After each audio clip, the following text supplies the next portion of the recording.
கவி special கிச்சனில் ஒரே மாதிரியே மீன் குழம்பு வைக்காம நம்ம பெங்களூர் மீன் குழம்பு எப்படி வைக்கிறதுன்னு பார்க்கலாம். அதுக்கு ஒரு மசாலா ஒன்று நம்ம ரெடி பண்ணி அரைச்சிக்கலாம். அடுப்பு பற்ற வச்சு கடாயை வச்சுட்டேன். ஒரு 2 டீஸ்பூன் சமையல் எண்ணெய் ஊற்றிக்கலாம். தனியா 2 டீஸ்பூன் போட்டுக்கலாம்.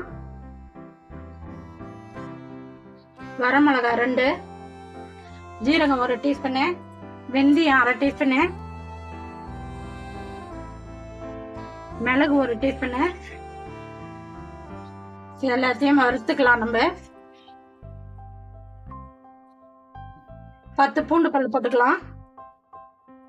சின்ன வெங்காயம் ஒரு 10 வெங்காயம் போட்டுக்கலாம்.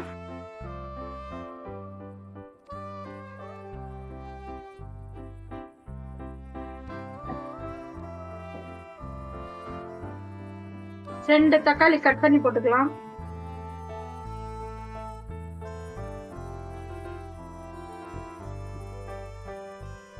கைப்பிடி கருவேப்பிலை போட்டுக்கலாம்.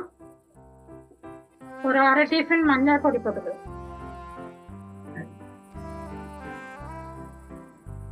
எல்லாமே ஒரு கண்ணாடி பதம் வதங்கட்டும்.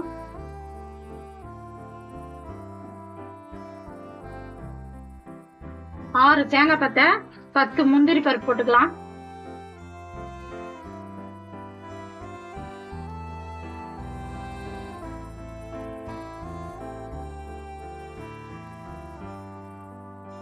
இதெல்லாம் வதங்கிடுச்சு. சூடு ஆறின பிறகு மிக்சி ஜார்ல போட்டு பேஸ்டா அரைச்சிக்கலாம். நம்ம வதக்கின கடாயில 100 மில்லி சமையல் எண்ணெய் ஊற்றிக்கலாம். வெங்காயம் வடவம் 3 டீஸ்பூன் போட்டுக்கலாம். உங்கள்கிட்ட வெங்காயம் வடவம் இல்லைன்னா 1 டீஸ்பூனு கடுகு, 1 டீஸ்பூன் ஜீரகம், 1/2 டீஸ்பூனு வெந்தயம், பெருங்காயம் நீங்கள் போட்டுக்கலாம். அதுவும் நல்லா இருக்கும் மீன் குழம்பு. வெங்காயம் வடம் நம்ம சேனல்ல எப்படி போடுறதுன்னு போட்டுக்கிறேன் பாருங்க. மீன் குழம்புக்கெல்லாம் வெங்காயம் வடம் போட்டு தாளிச்சா நல்லா சூப்பராக வாசனையாக இருக்கும், நல்லா டேஸ்டாக இருக்கும். கடையில கூட கிடைக்குது. பெருங்காயம் 1/2 டீஸ்பூன் போட்டுக்கலாம்.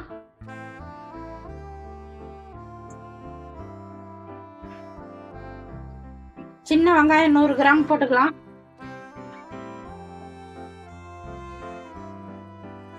மீன் குழம்புக்கு, பெங்களூர் மீன் குழம்புக்கு சின்ன வெங்காயம் போட்டு மீன் குழம்பு வச்சிங்கன்னா சூப்பராக இருக்கும்.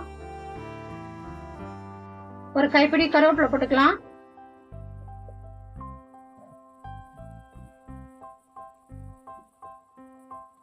ரெண்டு பச்சை மிளகாய் போட்டுக்கலாம். தக்காளி 100 கிராம் கட் பண்ணி போட்டுக்கலாம்.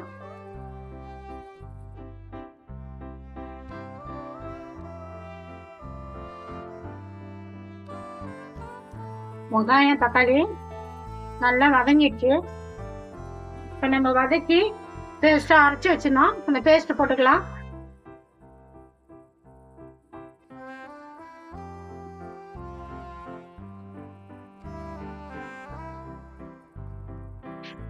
கொத்தமல்லி தழை இந்த டைம்ல கொஞ்சம் போட்டுக்கலாம், நல்லா வாசனையா இருக்கும் குழம்பு.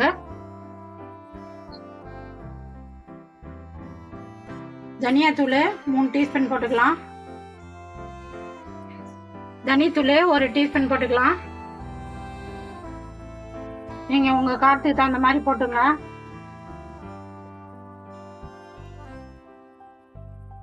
எல்லாம் இந்த மிளகாய் பொடிலாம் பச்சை வாசம்லாம் போட்டோம்.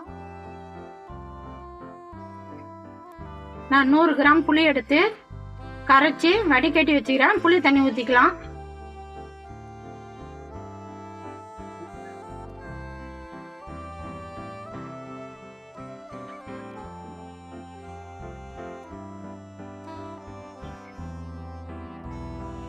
குழம்புக்கு தகுந்த மாதிரி உப்பு போட்டுக்கலாம்.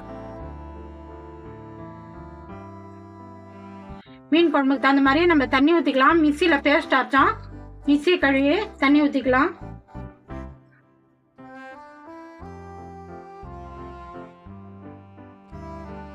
ஒரு தட்டு போட்டு மூடிடலாம். குழம்பு நல்லா கொதி வரட்டும்.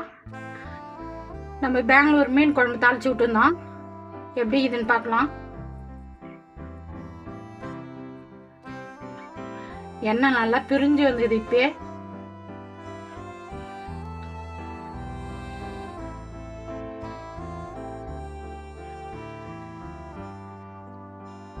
நம்ம மீன் போட்டுக்கலாம். இப்போ நான் 1/2 கிலோ மீன் போடுறேன். எந்த மீன் வேணாலும் நீங்கள் போட்டுக்கலாம்.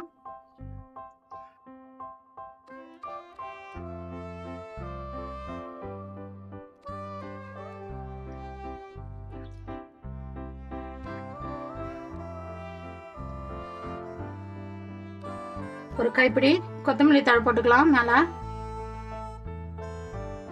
தட்டு போட்டு மூடிடலாம். மீன் வேகட்டும். அடுப்பு சிம்மில் வச்சுங்க. ஒரு 5 நிமிஷம் இருக்கட்டும். நம்ம மீன் போட்டு மீன் குழம்பு மூடி வச்சுருந்தோம். ரெடி ஆகி போச்சு. எண்ணெய் பிரிஞ்சு வந்து பாருங்க. இதான் பதம். நம்ம போட்ட மீன் எல்லாம் நல்லா வெந்துடுச்சு. குழம்பு ரெடி ஆகி போச்சு. காரம் உப்புலாம் திட்டமாக இருக்கு. நம்ம குழம்பு இறக்கிடலாம். இப்போ கவி ஸ்பெஷல் கிச்சனில் பெங்களூரு மீன் குழம்பு எப்படி வைக்கிறதுன்னு பார்த்தோம். நல்லா சூப்பராக நல்லா டேஸ்ட்டாக வச்சாச்சு. மசாலாலாம் அரைச்சி பெங்களூர் குழம்பு வச்சாச்சு.